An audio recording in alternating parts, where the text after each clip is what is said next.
Hello and welcome to the Trail and Adventure Motorbike Podcast with me, Clive Barber, and my good mate, Noel Tom. For the days when you can't ride your bike, there's always the Trail and Adventure Motorbike Podcast.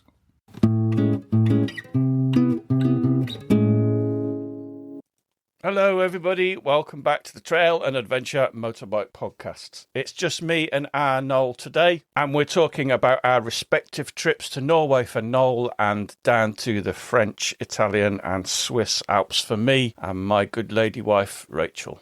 We decided to do something slightly different this week. We are sat on the shores of Ullswater on a picnic bench on a very warm evening in June. That kind of means that the sound quality isn't so great. You can hear some of those plosives where I forgot to bring the covers for the microphones. But it sounds all right. It's not that bad. And you get some lovely background noises as well, where you get to hear the rippling of the lake, the tweeting of the birds, and all of the lovely nature in the Lake District. Right, that's it. Let's go on with it.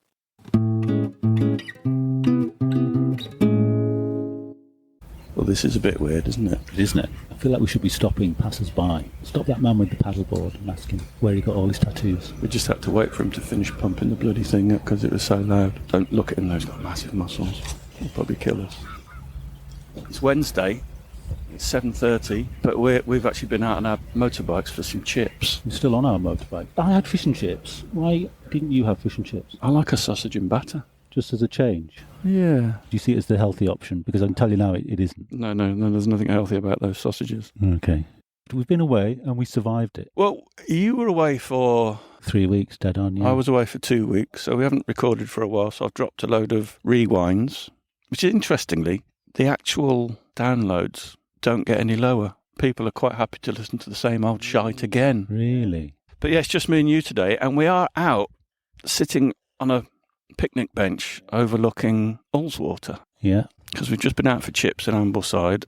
You suggested, because it's absolutely glorious weather, that we go and record remotely. And now here we are looking at... Actually, I got him all wrong. He doesn't have any tattoos. Why did I think... I just assumed. All my prejudices started kicked in. I presumed he had tattoos. He's now pushing his wife out on a paddleboard into a nice, fairly calm Ullswater. Yeah, I'm glad we're here, because I can see them needing to be rescued at some point. I don't think they've ever been on a paddleboard before. This is like You've Been Framed. You've Been Framed live. Get the drone up again. Look at that. They're off. They've had a successful launch. When you go away, do you ever remember the film about the TT? And there was a shot of John McGuinness. I must have talked about this before. John McGuinness cuts the grass before he goes and races at the TT. Yeah. Just in case he never comes back to cut the grass. I always cut the grass. Part of me I look back at the house as I leave thinking, might not see the house again. You do have that with your children as you rode away? In a slightly different way, because this is the first big trip that Rachel and I have done together, two up, and obviously leaving the three boys at home, and all of them individually rang me up and said, Dad, can you be really careful, please? Yeah. I don't care if you die, but if both of you die, then we're going to be orphans. Was it the first time? Because you must have spent a big part of your life telling your kids to be careful. Did it seem odd, your kids saying to you, be careful? Yeah, slightly. And it did actually make me think, is this a sensible thing to be doing? But then I thought, fuck it, we're doing it.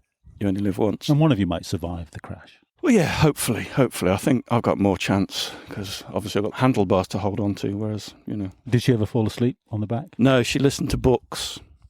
She had a lovely time. And we had quite good weather, really. We spent 4 hours in the rain into Chamonix on our third or fourth day. And that was the only time we actually went on a toll road, on a motorway, because we just thought, fuck this, let's just get there.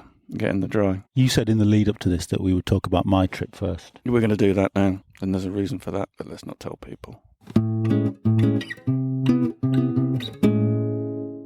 So where did you go, and how did you get there? The holiday started from the moment I left the doorstep, because I went via the lovely road across the Yorkshire Dales past Halls and got the ferry from Hull to Rotterdam. So it was. Is that an overnight ferry? Yes. Did you get bladdered in the bar and make some new friends? Obviously not. Were you disco dancing with some grannies? No, I had a civilised dinner. It was the first trip, I'm going to talk about this straight away, where I felt quite melancholy about being on my own. Oh, mate, you should have rung. It was very strange, really, because normally I did enjoy being on my own, but at the same time, it didn't feel the same as it has done in the past. Did you find yourself wishing you'd been kinder to people so you have more friends? No, Okay. but I don't know what it was. It was very strange, but I certainly did question why I was doing it from the very beginning, and it didn't seem to go much, that feeling. Anyway. But don't you do that on every trip that you go? Don't you think, why am I doing this? Why going to all this bother? Why am I bothering? Oh, I do in the lead up to it. Yeah. Why am I bothering? That normally goes after the first day of riding, but that stuck with me a little bit. But I rode across Germany, and I spent sort of 2 days going through Germany and Denmark to get to Malmo to meet with Magnus from the Odd Luck Garage. What is your attitude, though, where you have a goal in mind, you are riding to Norway? How do you cope with that? Because what I found was normally when we've been down to the Alps, you just bat down there as fast as you can on the motorway and just get there. And I think we've both done something slightly different this time, as I've certainly took my time to get down there and enjoyed where we were rather than just having a goal in mind. Now, obviously, you had the goal in mind of Norway, but did you do something different this time? Or I mean, getting to Malmo was a goal because that was happening on their get-together happens on a Wednesday, and I left home on the Monday. So, I had a schedule to keep to get there Wednesday night. So I had some sort of goal there. I've already forgotten your question, but your question is... It's actually enjoying the getting there part, isn't it? Because I have a real problem if I've got a goal in mind and I just want to get there. And it's that sort of forcing yourself to slow down and just enjoy where you are, really. So I did have that the first 2 days, just because I did have to get there. They were quite nice 5-6 hour days with lots of stops. But I had a time where I had to arrive, and it just timed out. I got there at 5 o'clock and we were in the garage at 6:30, 7 o'clock. So it all timed out quite nicely in the end. But it was interesting seeing what those patches of water are like. I really naively thought it was bridges all the way. I didn't realise there was a ferry at one point. 2 big bridges and 1 ferry, really, to get to Malmo. So you were the second celebrity visitor to the Odd Luck Garage. Yeah. Do you think they were disappointed in you, or how did that work for you? It was very intimidating because they will deny this, because it's a bunch of really cool people who I don't think realise how cool they are. So it's all sort of cruiser bikes and good-looking blokes with tattoos, and I did feel a bit of an imposter. But what an amazing place. It's unbelievable. It does look good. It's like stepping into another world, and when you actually see where it is, where the location of it is, it's so anonymous on the outside. You'd never guess there was something like that. I was going to say they've dressed it. They haven't dressed it. It just looks like the trendiest biker workshop cafe you've ever been to. It's amazing how much stuff is in there. I was surprised at how many bikes there were. Bikes everywhere. But they're really there to work on bikes. I felt like I was distracting them if I was talking to them, because they've all got a mission for that night, some issue they've got to get fixed or some part of the build they want to get accomplished. But Magnus was great. He was such a great host. They got pizza in. It was just a lot to take in. My head was sort of spinning after it, really, because it's a heck of a thing they've set up. It's just amazing to be there, having seen it. So you're just there for one evening? Yeah. And Malmo's gorgeous. I'd heard sort of things about your bike's going to get stolen in Malmo. It just looked like the loveliest little town. So quite a small town, really. Speaking of bikes, which bike did you go on? I took my F800 GS bike, which I bought for this trip. I had it sort of lying in the garage for a year and a bit, waiting to do it. And how was it? Because I've now discovered... Can we just remind everybody how many GSs you've actually got now? I've got 2 GSs. Mm. One's an 1150, which is the proper GS, and then this is just an 800 with GS written on the side of it. What's this one here? And this beautiful bike that you're pointing up behind you is you're going to go home and start looking on eBay for one of these, is the beautiful R1200R, which you've been looking at longingly from behind all the way here. It is possibly the most ugly old man's motorcycle I've ever seen. Where's the ugliness? I think it's the front. The front. It's got a round headlight. We sat next to your behemoth with all its horrible, hideous straight lines. It doesn't quite know what it is. I love that bike. It's a V-twin KTM something. You see beauty in that? Not really. But you don't see beauty in my BMW? Definitely not in that, no. I might have to get one at some point now just to try it out. So the 800 was straight away, it's not a great bike to ride. It's buzzy compared to the boxer engines. There's no great feeling to it. It's powerful, it's got great torque, it's nice to ride, turns easily, but it's not a thrilling thing to ride in any way, just in the way it sounds and feels. And did you end up doing any TET or the gravel tracks in Sweden or Norway? Do you remember in the last podcast I talked about how I was going to take some of the TET routes and use them to find the shelters? I was listening to my own podcast because I hadn't heard the recording of it. And so I listened to it as I was riding along, talking about looking for shelters on the Tet. I was riding along on the Tet looking for shelters. But that became quite frustrating because everyone I found generally had somebody staying in it. But I had a really important lesson, Clive. On the first night, I found one shelter that had a young couple in it who were just obviously walking. So I moved on from that one. The next one was quite a ride to get to. To get to it was quite tricky. It was down a little bit of single track. And as I turned the corner into this kind of opening in the forest where the shelter was, there was an Enfield, and a guy sat next to it on his camping chair next to his tent. And were you tempted to move on from there as well? Well, I could sort of see that he must have thought, shit, somebody else thought I had this place all to myself, and that's exactly what I was thinking. But he hadn't used the shelter. He'd camped a little bit away from it, and I thought, it's getting late. I had a brief chat with him, and he seemed quite nice, this guy from Denmark. And it turned out to be one of the best nights of the trip. For both of us, both of us said the next day how we kind of thought our hearts had sank when we'd seen each other. And then we just had this great night together, chatting till 12 o'clock. That's not like you, is it, being sociable? That was a real lesson in don't always search out solitude. It's quite nice when you meet someone like that by chance. We had a great time. He was a lovely fella. So I stayed there that night, and I rode a few bits of the Tet track, but the weather got a bit dull the next day. In Malmo, I had searched for lots of opinions on where to go in Sweden, and the advice over and over was, well, seeing as you're here in Malmo, what you should definitely do is go to Norway. Nobody had any great advice of where to go in Sweden, and just said, get to Norway. And then a guy in Norway got in touch with me, Northman Nomad, who was fantastic, got in touch and said the weather's going to be great in Norway for the next week. You should really get to Norway because it's unusually warm and blue skies, which was absolutely true. So I sort of didn't race to Norway, but I got there a lot quicker than I thought I would. We'll be back after a quick break. We are absolutely delighted to welcome the first official sponsor of the podcast. With more than 100 years of experience, Mitas is one of Europe's leading motorcycle tyre brands. Whether you ride on the trails, enduro, on the road or on adventures, Mitas have the tyres for you. If they're good enough for the likes of Chris Birch and Paul Tarris, they're good enough for me and our Noel. For more information, go to mitas-moto.com. Go the distance with Mitas tyres. You head from Malmo into Norway fairly rapidly then. Did your route broadly follow the coast as soon as you could? Or? I think I cut into Norway just above Oslo and then headed up to the northwest. Again, I'd had a puncture just on the border of Sweden. And I was heading up to this little bit of Atlantic highway that you often see with the bridges, that cross between the islands. And he said, don't go there because it's just everyone's heading there. It's just full of camper vans. It's a short stretch. And I thought, yeah, I am doing a bit of the thing I rail against, which is the box ticking a little bit. But then I started to get great advice to go to some of the peninsulas just below it. So I didn't go as far north as I expected, just cut across and headed out towards the coast. How did the puncture repair go? Nightmare. I've always dreaded a puncture on a big bike, and I've never had one. Now, luckily, it was the front, so you've got the easier of the two. But you're paranoid about, or I was paranoid about, marking my beautiful black rims. I'm surprised those wheels are tubed. Yeah, they are on that bike, yeah, which is a good thing, really. But I had a puncture repair kit, got the wheel off, repaired it, put it on, pinched the tube, took it out again, repaired the pinch, put it in, pinched it again. What a nightmare. I've learnt my lesson now. I've learnt the 12 o'clock rule. Don't take the levers past 12 o'clock. So you already knew that? I knew that, yeah. How did you know that? Ari Henning video. Bloody Ari Henning.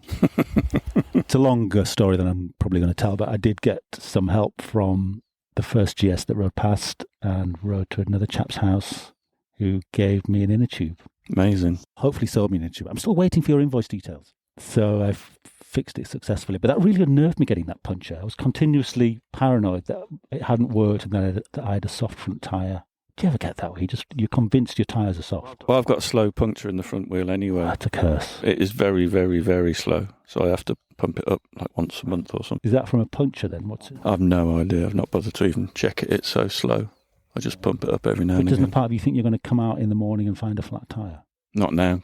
So I headed to the coast and then you got me in touch with someone called Hansen, Thomas Hansen. T.S. Hansen. Yeah, because you were a little bit reticent about meeting up with the famous, the legendary Mr. Hansen, but I know he would have been furious if you'd ridden past his house and not popped in. So I messaged him on your behalf, and I believe he got in touch. That was great. So yeah, I went to stay with him for one night only. His cabin is, it's funny, you know, because he gives you a little view of it, teases you with it on the internet. It's way better than it looks great on the internet. It's even better in real life. It's amazing. Told me some great World War II history about it as well, because the Germans used to bring their boats in and hide in that sea lock. They don't call them sea locks, do they? Did he get over the disappointment that I wasn't there quite quickly? There was almost a palpable sense of relief on his part that you weren't there, and mine. I understand. He turned me on to alcohol because he had this, what he described it as moonshine. Did you get drunk with Thomas Hansen? I think I probably did, but it was a kind of cider, and it was just the most delicious thing I've ever tasted. The night after I left his house, I was craving it. I was going up the walls in some kind of cold turkey situation. I'm just trying to remember who it was that suggested it in a message this week that you ended up getting a spoon off Thomas Hansen. I don't feel I should really tell anyone that, because everyone will want one. But yes, it's on the shelf now. Isn't the English language wonderful when one word has several meanings? Yeah, it's one of my prized possessions now. From there, I just sort of worked my way slowly down through Norway, right down to Kristiansand. Down through Norway? You have that funny moment, don't you, where you get as far away from home as you're going to go, and then you know that technically you are then going home. Yeah, see, and this is the problem I had with France as well, because you kind of start feeling sad and a little bit disappointed that the trip's over now, but where you have to have that attitude change that, no, this is still part of the trip. I've got another 3 days here that I'm going to continue to enjoy. It's a bit of a mind game and a psychological test, isn't it? You know, I came home early. Probably I could have stayed another 5 days, just because that's when my insurance and tax seemed to run out on that particular bike. So, and you had to be back by the end of the month. I almost came back early because I was worried that I was just becoming immune to the wonder and awe of Norway.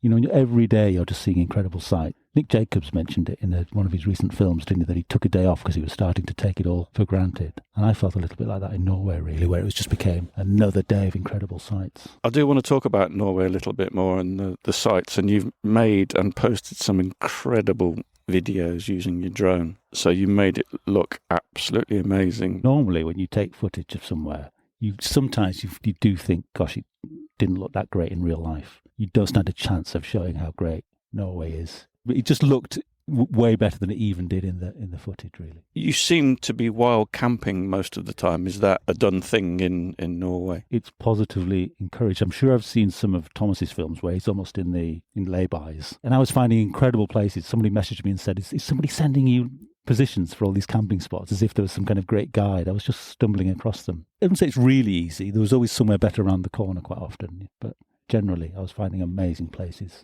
This would be one of my tips I would give to anyone going to Norway, is each tunnel has a redundant bit of road going around the mountain. And quite often, if I was getting really stuck and it was getting late, you would just get the next tunnel, just veer off on the old abandoned road next to it. And they're not blocked off?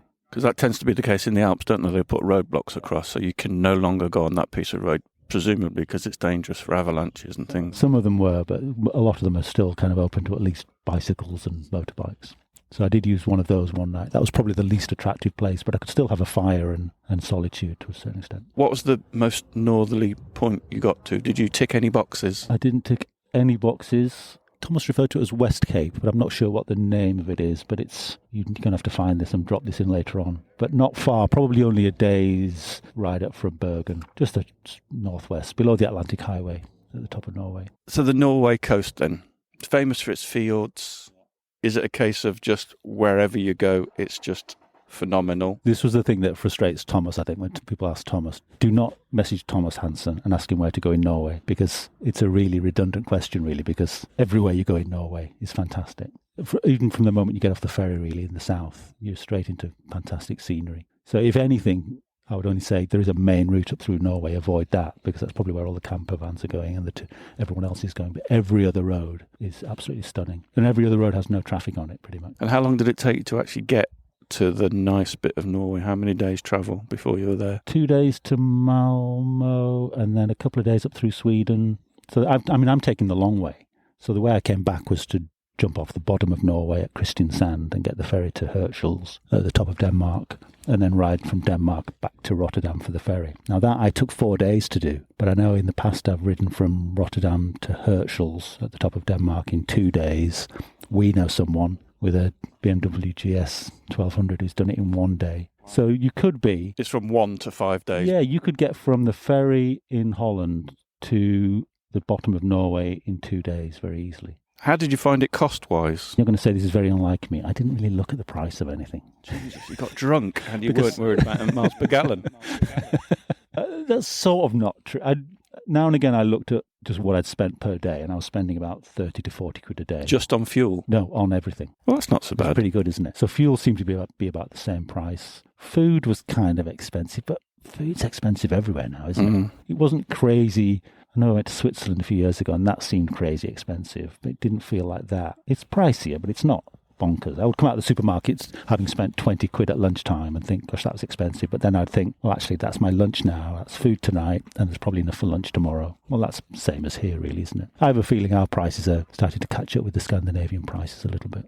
And I only camped once on a campsite. That was, I think, 20 quid, but that's the pricier end of camping for one person in a tent, isn't it? But that was in a gorgeous place, and that seemed well worth it. Highlights of Norway for you? Apart from the aforementioned T.S. Hansen. All of it. Well, Thomas, certainly. It's always the people bits of the highlights, aren't they? Meeting people.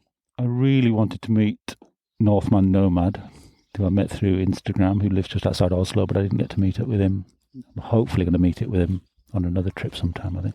But all of it, really. There's nothing that really stands out, because there were bits that surprised me. I didn't expect there to be so much snow high up, so I ended up camping in the snow almost one night. Wasn't expecting to do that. But the wonderful thing about it is that there's no traffic, the surfaces are great, and everywhere you go is just stunning. Waterfalls everywhere. When you see your first waterfall, you think, waterfall! And then you realise, I think this is why my battery really suffered on the bike, because I was stopping and starting all the time. I wish I'd remembered what the quote was from The Hitchhiker's Guide to the Galaxy when the guy, some space alien, invents the coast of Norway and he got some kind of award for it.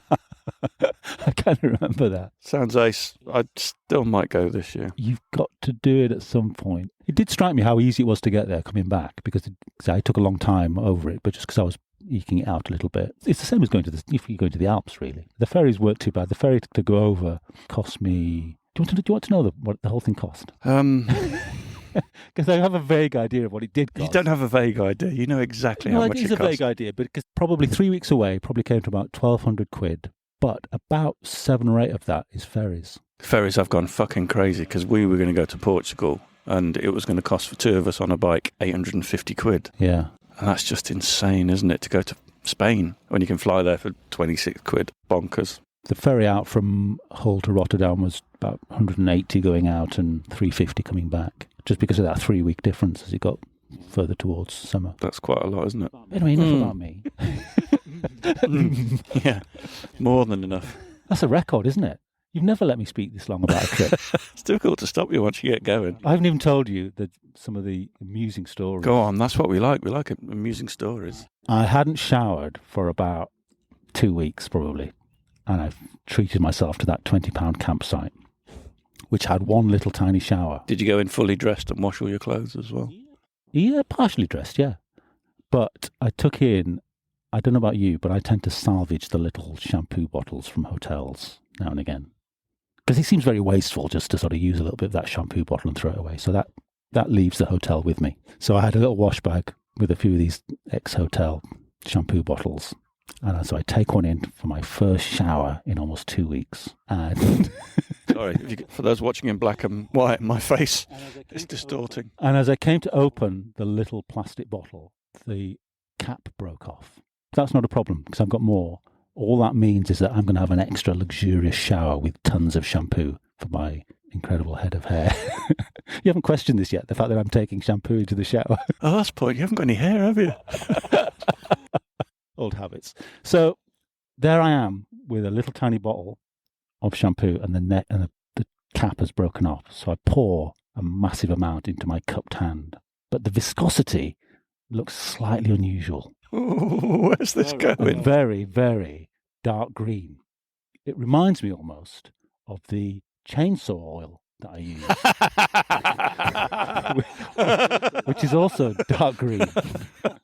And I suddenly remember, once upon a time, filling up a handy little old shampoo bottle with chainsaw oil, thinking this will be great for oiling the chain halfway through a big bike trip. Had you poured it over your head by this point? No, I hadn't, luckily. But I'm suddenly stood in the shower with a handful of chainsaw oil in my hand and no other soap to wash it away. Good story. Yeah. So what did you do? I got most of it down the plug hole. A lot of it dripped onto the shower tray. I then had to sort of skate my way like that rabbit in Bambi across a wet bathroom floor to the hand dispenser at the sink to get a handful of soap. But by that point, I had a green hand and lots of green... Chain oil is incredibly viscous, isn't it? I thought this will be great on the podcast. It's a good story. Thanks for sharing. I'm glad you didn't rub it into your balls. I did that, obviously. You've got a little bit of ribbing about the size of your luggage setup before you set off. And the reason I took pictures of it is because it did look fucking ludicrous, didn't it? It did look, yeah. So it's a massive 50-litre bag with all the camping gear. And so bearing in mind, this is camping for 2 people, so it's 2 mats, 2 sleeping bags. I got an extension for my MSR tent because having An extension? Yeah, because you've got a 2-man tent. It's got room for 2 people to sleep in, but you've got very little room to put your gear. So with MSR, rather than buy a bigger tent, I just got this thing called a gear shed, and it kind of attaches to the tent, and you can put all your stuff in it to keep it dry. With a ground sheet, or is it just like a tarp? It's got a cover? partial ground sheet built into it, but then I had another ground sheet anyway, which I just used to keep the tent clean. Also, you did explain that you were picking your wife up on the way, so you're carrying her gear, weren't you? But to be honest, she managed to fill those 2 extra bags. So on top of the 50-litre bag at the back, we had another small Enduristan bag, which is probably another 20 litres. And then I had another 20-litre bag on top of the AS panniers. So it was a lot of stuff, and it was quite heavy as well, plus another person on. Well, just back to me for a moment. I had a moment where I had to do a bit of an emergency stop, and I was really struck by how long it took my bike to stop, and that made me message you quite quickly afterwards saying, practice an emergency stop, because you'd be amazed, but you had already done that. Yeah, we did a shakedown ride up to Scotland just overnight because I was a bit concerned about the volume of stuff we were going to have to take. But to be honest, it just wasn't an issue at all. It was absolutely fine. We both packed incredibly lightly, clothes-wise. Rachel thought no makeup at all because she's so beautiful. She doesn't need makeup. And you just use yours.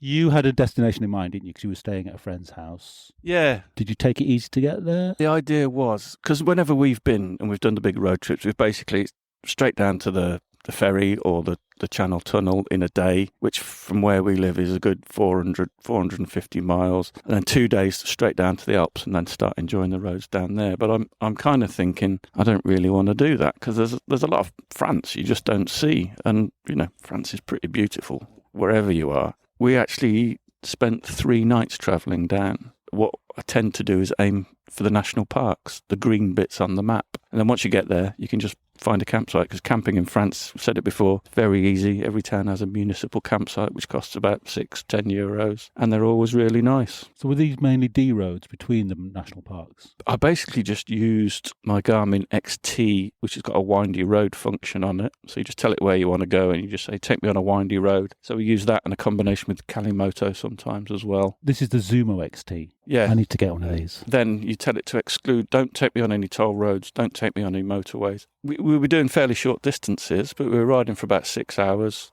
probably doing about 150 miles a day, maybe 180. And you just get to see so much more of the countryside, and the riding's that much more enjoyable. You end up somewhere really nice. You can get a bottle of the local wine. And the Kalimoto app, somebody tried to put me onto the Kalimoto app. Is that a one-off payment or an annual subscription? It's an annual fee of about £50. Well, the reason I did it was because Lloyd Grace, who lives down near Chamonix, shared a load of routes with me for the Alps, because he rides a lot round there. And he said, well, if you get the Kalimoto app, I can share these routes with you on there and then ride to your heart's content when you get here. So that worked out really, really well. You'd recommend it? Oh, yeah, without a doubt. Very simple to use. It does everything you want it to do as a motorcyclist. It's been designed with motorcyclists in mind. So if you think, right, I need fuel, rather than just send you in a completely different direction, you'll say, find a fuel stop on the route that you've already plotted for me. Things like that. Very, very well thought out. Did you camp all the way there? We camped 2 nights on the way down and then stayed in a ludicrously expensive chateau for the night. The hotel itself wasn't too expensive. The meal we had,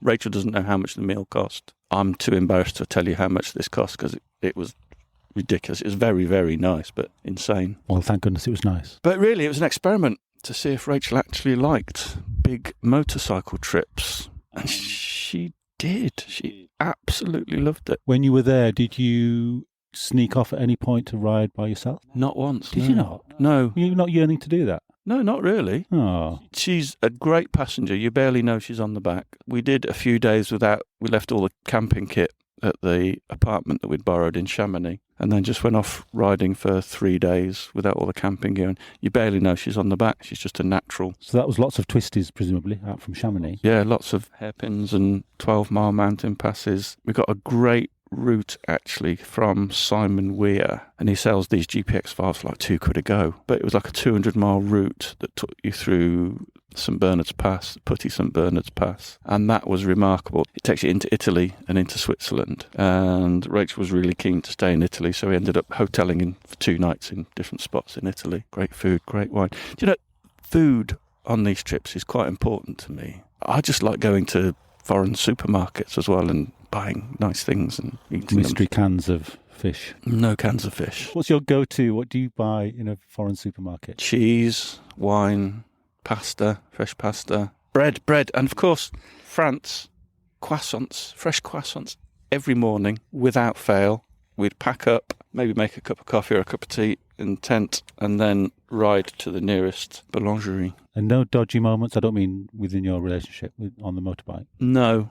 I think I did a U-turn once and nearly dropped it, but didn't. Well done that. Now that picture appeared of you, hands on your knees, squatting slightly, staring at your bike with a concerned expression. Yeah. Did you ask Rachel to take that picture of you, or did she snap that? I think I asked her to take that picture for your amusement. We'd done the first pass of the trip, and it was like a 12-mile downhill, hairpin after hairpin after hairpin, absolutely glorious. And I was doing that technique where you sort of feather your back brake to give you some stability as you get round the bend. Works really well. But doing that for 12 miles, I basically just boiled the brake fluid in the back brake. So that means I had no back brake. Does it boil over in that situation then? I don't know if it boils over, but it's fucking hot. I opened the cap and dipped my finger in and regretted it instantly. It was quite warm. Who would do that? Only an idiot. I just thought it would help it cool down a little bit quicker. And that's all it was. You just left it for 10 minutes. It was fine again after that. I think I just need to get some race brake fluid for next time. It's never done it before. User error, I think, on my behalf. I started to notice 2/3 of the way into the trip pools of oil underneath my bike, which gave me great concern. Oh dear. And do you know what it was in the end? It was me doing a brilliant job of oiling my chain every day. And that in turn meant that the chain was gathering little bits of dust in a way, with bits of grit, splattering that around the engine casing as it came around the smaller sprocket. And then as the weather got warmer, the oil encased in that grit started to ooze out of it and appear on the floor as fairly clean-looking engine oil. Have you not listened to that episode? You're going to tell me Ari Henning pointed this out? No. This is Joe Mercer and our very good friend Adam from Rally Raid. And they said, stop oiling your chain. What? Yeah, once a month. Stop oiling your chain so often. O-ring chains, X-ring chains, they've got the grease on the inside. Really? It just feels like good practice still. Is it an outdated... Yeah, totally outdated. You don't need to do it anymore. You saying this like it's not even up for debate. Joe Mercer. Adam Mitchelson. Okay. What can I tell you? I mean, obviously with riding in the desert, you don't want to put oil on your chain because sand just... So on your trip away, you didn't take any chainsaw oil with you, either into the shower or to put on your bike? No. Really? You didn't? Yeah, 2 weeks without any oiling my chain. I still haven't cleaned it yet, but I will actually oil it once I've cleaned the bike, just to stop it from going rusty in my damp garage. What about, because in my head there was one of Adam Reeman's films where every morning part of his routine was to oil his chain. Adam's oiling his chain, but not all Adams oil their chains, turns out. Turns out, no. He's a man of a certain age like us, isn't he, really? Did you ever go away and oil your chain? And that's not a euphemism. Yeah, no, I used to take it with me and do it until I was put on the straight and narrow. I remember when I raced schoolboy scrambling, not motocross, wasn't motocross then, used to have a big tin of solid grease, which you'd put on a camping stove and heat it up until it became liquid, and then you'd put your chain in that and boil it, and then take it out, let all the oil drip off and put your chain back on. But because the oil is now within the chain itself, in the links, not in the links, in the... I don't fucking know. But there's still that interface between the rollers and everyone's switching off now. Between the rollers and the cogs. But we're not bothered about that. We're not bothered about that, no. But listen, one of the absolute highlights for me... What was one of the highlights? Tell me about the highlight. Well, the highlights was, of course, Simon's route, doing some of the big mountain passes. We did actually get to the St Bernard's Pass, and it was closed. Danger of avalanche, snow falling. So we didn't get to do that bit. But the rest, amazing passes everywhere. So that was a massive highlight. But one of the big highlights was a couple of people got in touch and said, look, I live near Chamonix. It'd be lovely to meet up for a coffee or a beer or something like that. So I met some absolutely lovely people, Lloyd being one that I've already mentioned, Lloyd, Grace, Kev and Isabel and their good friend Greg. And we met up for coffees and ice cream. And I've long held this thing that people that listen to this shite that we talk, presumably if they like it, they're going to be people like us, right? Yeah. And they were just absolutely lovely. And we spent a bit of time with those guys. So it was really nice to meet people that live there, and they gave us some great tips on where to go and all that kind of stuff. So thank you, chaps. It was lovely to meet you all. I had this where the few people that gave me tips of where to go, I absolutely followed their tips, because you can't beat bit of local knowledge. No. It takes all the guesswork out, doesn't it, really? And you're going to find something that's really nice. And I know you don't like following lines, but I don't have a problem with it. So yeah, check out Simon Weir's website for some of his routes, for his tours. A couple of quid. Money well spent. That was the other thing. On the devices we used, you can say no motorways and no toll roads. So I think we only used a toll road once as we were driving into Chamonix after 4 hours in the rain, and we just thought, fuck it, let's just get there. But that was the only time. Just one day of rain? One day of serious rain, and then a couple of days of showers, looking where the clouds were and riding away from them. That worked out pretty well. Seeing your... We're going to call it amazing footage. It was amazing footage, but I'm thinking more of your camping spots, your wild camping spots in Norway, which were all incredibly beautiful. It got me thinking about... You don't like wild camping? I don't mind wild camping, but it got me thinking about what I really like to do when I go camping. Which is? I like somewhere next to a bar and a restaurant. That's not wild camping. No, it isn't wild camping. It's usually on a campsite. But we had a fairly mixed bag of campsite, but we ended up in this one place called Foxy Camping. Now, obviously, the name instantly would put you off, but it basically had a bar, and it was a biker bar, and it served pizzas, and it was utterly stunning. It was basically the campsite was around a lake. Absolutely beautiful. So it was really just a case of, rather than having to stop at a supermarket and, buy a tin of fish, we just rocked up, put the tent up, put your jeans on, put your slacks on, and ordered a pizza and really nice beer and wine. It was marketed as a biker's cafe. So basically a load of local hairy Harley type riders turned up a bit later in the evening. All very nice. I stayed at one of these coming back through Denmark, because I'd had a very nice experience on a Tet trip with John once in France, staying at a biker's campsite, and it was great. It was really lovely. This one was a bit more Harley chopperish. It felt very strange. I was definitely ostracised a little bit, I felt. I've always felt quite comfortable around those type of people. My brother had a friend who became a Hell's Angel, and I was a little kid and I used to see him and go and talk to him. Which reminds me, we've got to try some cruises out. See if we can hire one for the weekend and go and do it. Yeah, I'm all for it. I've sold my CRF.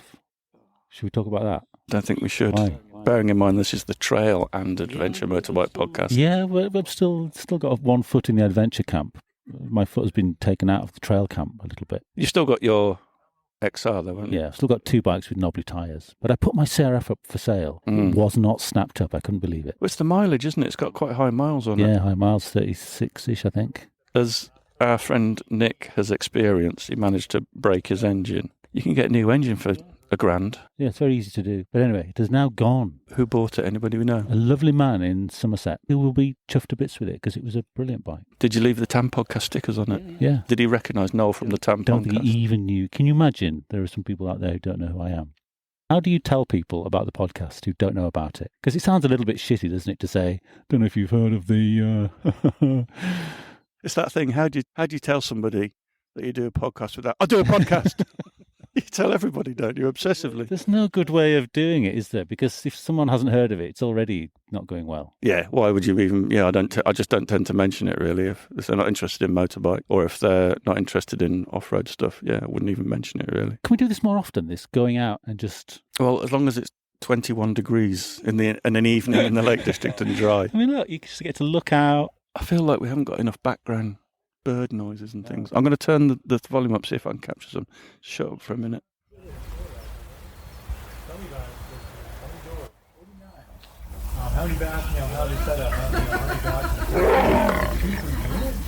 That's quite cool, isn't it? It's like spring watch, isn't it? Yeah. I can hear the birds.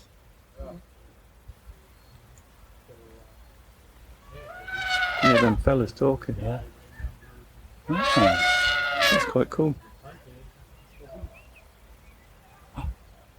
Wood pigeon. Is it? You're just making that up. There you go. Proof. I guess the other thing is doing what we've both just done. It is so easy to do, isn't it? Yeah. You just need your passport and some cash. Yeah, it's the cheesy thing, isn't it, of people saying just go. I mean, obviously, sometimes when people are talking about big world trips, they say that, but I think it applies to just a week away even, doesn't it? We didn't go on adventures, we both just went on a holiday, right? And it is so easy to do. Barely any preparation, really. Just grab your passport, book a ferry, book the Channel Tunnel, and just ride and go and do it. And it's having that. In many ways, it's never been easier, has it? Just know that you're going to find somewhere to, certainly in France, Germany, Italy, Switzerland, and it sounds like in Scandinavia, finding somewhere to stay is an absolute doddle. Somebody asked me, one of the guys in Malmo asked me if I'd break down cover, and I said, no, I'm going to rely on the kindness of strangers, which the next day or 2 days later, I absolutely was relying on, and it paid dividends straight away. You took out cover, didn't you? Well, I got a KTM. Yeah, so I actually took out additional AA cover, fairly large expense for the 2 weeks. Even with having cover, if something had happened, you would still probably have ended up sitting by the side of the road for 12 hours. I think you would. There's still that long wait, isn't it, for somebody to arrive and pick you up. But the GS rider would stop before the AA. So I've got standard AA cover, which would have covered you for Europe for somebody to come and pick your bike up and drag you to the nearest garage, and then you have to wait for it to open and parts to arrive. But I basically took out that repatriation insurance, so if your bike broke down, can't be fixed, they drag it back for you. You can hire a car or whatever and all that kind of stuff. The bigger dread is you stood at the side of the motorway in the pouring rain with your wife staring you in the face saying, you haven't got cover. Imagine that. Yeah. I did want to mention Rachel. She was absolutely fucking brilliant on this trip. Because it is quite hard work, isn't it? Especially when you're camping, you're putting your tent up. If it's raining, you're getting wet. It's not always very comfortable. She absolutely fucking loved it. It's funny, isn't it? Why did we expect anything less? When I went to Morocco with Ashley, and I'd been on bike trips with such long days with our friend Andy, and I sort of thought, gosh, how's Ashley going to cope with these horrendously long days? And I wanted to stop before she did. So you're probably going to do another one? There's a bit of an invitational gathering this year in place of the Lightweight Adventures Festival, and she's actually coming to that. She's even doing the two-finger wave in France. She is now part of the gang. Just want to ride her own bike? I assume that will come at some point. Well, I hope it sounds okay. Sounds okay in here. Doesn't it? Yeah. Let's just get some more background.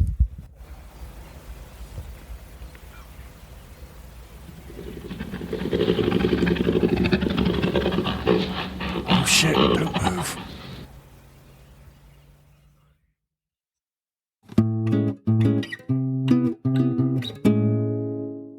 There we go. We made it out alive. Listen, I just wanted to say some other thank yous to some folk that hosted me on the way down to the Channel Tunnel. First of all, Mav and Biker Ed kept me company on one night and had a lovely night out with those guys at the Boozer. And also to Michael and Louisa from the Adventure Bike Collective, who hosted both me and Rachel on the evening before we got the Channel Tunnel the following day. And goodness gracious me, what fantastic hospitality we had from everybody involved. So yeah, just a massive thank you for that. And also, I wanted to mention Simon Weir, simonweir.com, that's simonweir.com, who provides some incredible routes throughout the UK Europe and further afield at a ridiculously low cost of around £2. So if you are travelling somewhere and you want to get a great route, something that's pre-ridden and proven, jump onto simonweir.com and download yourself some GPX files from there. Thoroughly recommended.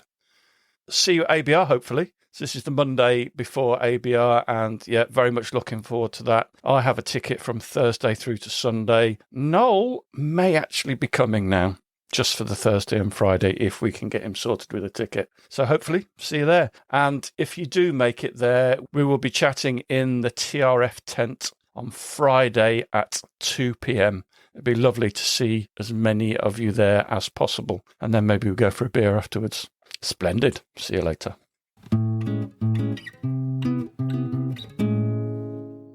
Thanks for listening. We really appreciate your support. Don't forget you can follow us on Facebook and Instagram. And if you really appreciate what we do, you could consider supporting us on Patreon or buy us a coffee. Links are available on our website, which is tampodcast.com, tampodcast.com, where we also have a limited selection of branded stuff. But either way, please keep listening and spreading the word. See you next time.